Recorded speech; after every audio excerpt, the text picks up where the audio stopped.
Hey, it's Rashaady. I'm so excited to take you on a journey to one of the most luxurious and modern cities in the world, Dubai. From towering skyscrapers to idyllic beaches, this city has something for everyone. Join me as I explore the city's famous landmarks, indulge in delicious food, and shop till I drop at the largest shopping mall in the world. Buckle up. It's gonna be a wild ride. We're going to Dubai.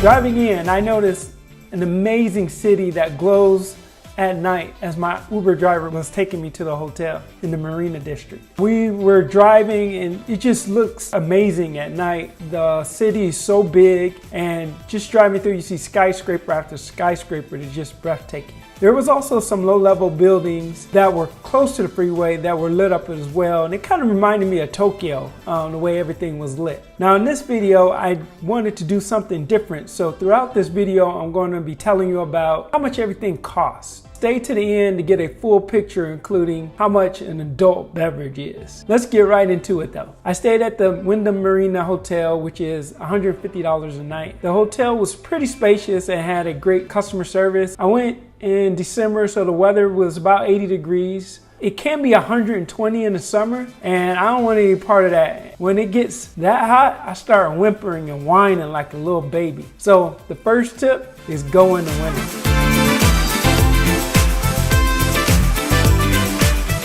The next day, I had two separate tours, both with Forehand tours. I'll put a link in the description so you can check their website out after this video. Both tours were about 70 bucks, give or take 10 bucks. First tour took me about a half the day and second tour the same. On the first tour, we went to Palm Island, which is a well-manicured place with luxury hotels, homes. While over there, we stopped at the Point where we got a view of old and new Atlantis hotels and got some really good pictures there.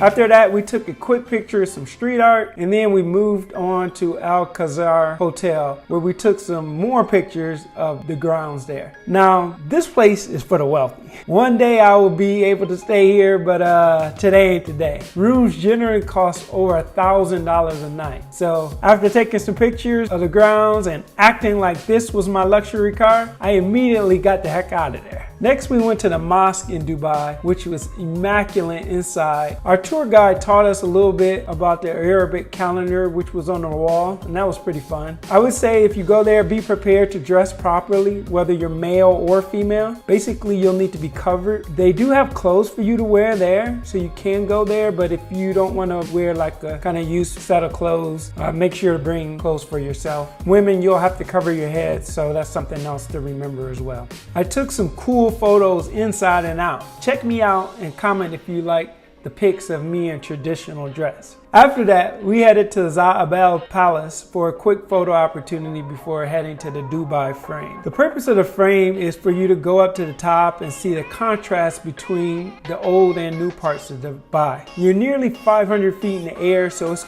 quite a ways down, and part of the floor which you can see through, so that's kind of cool, and it kind of freaks some people out as well. The photo ops inside are okay, but I think the best photos are taken outside the golden frame. After that, he took me back for a quick bio bake and a little food, and that was the end of the first tour. If you're in a time crunch, you could pull off everything you see in the morning tour as well as the second tour I'm about to show you now.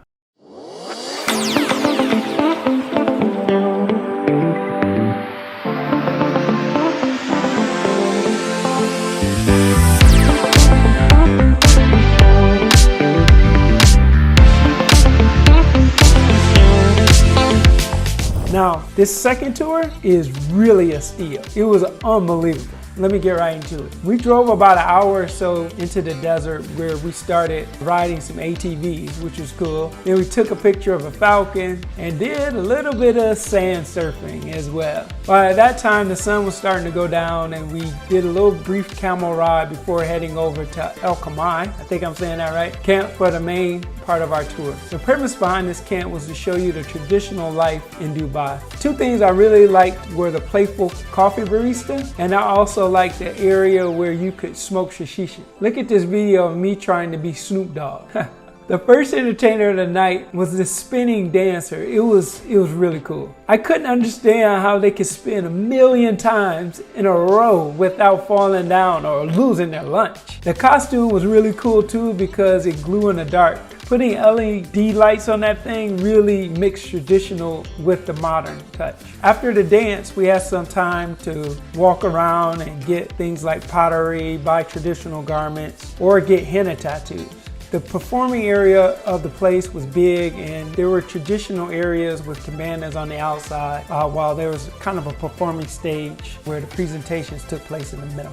During that break, we also had a really good buffet with all types of cuisines from the Middle East. I may have went back a time or two. After dinner, we had traditional dancers showing off her skills for us. After that, the star of the night, the fire breather. This dude was doing a lot of tricks. Anytime somebody risks their safety and their body, you gotta give it up to him. This brother was outstanding and fearless. Now that ended the tour, but not my time having fun in Dubai.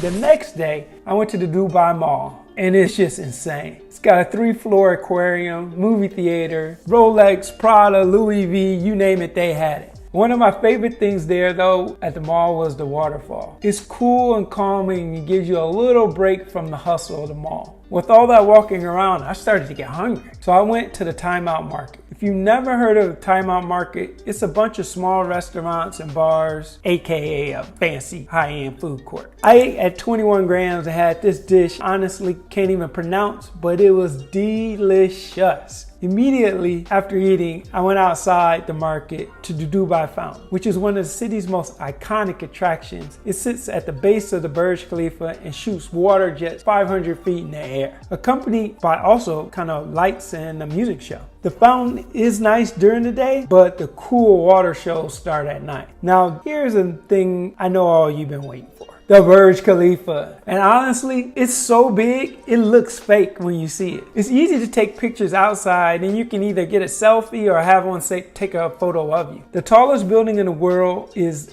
2,722 feet. So you can't miss taking a picture with it if you go to Dubai. Again, it's free to take pictures from here, but if you do want to go to the top, it'll cost you between $45 to $200, depending on the type of experience you want to have. Later on that day, I went to what I thought is the best looking building in town, and that's the Museum of the Future.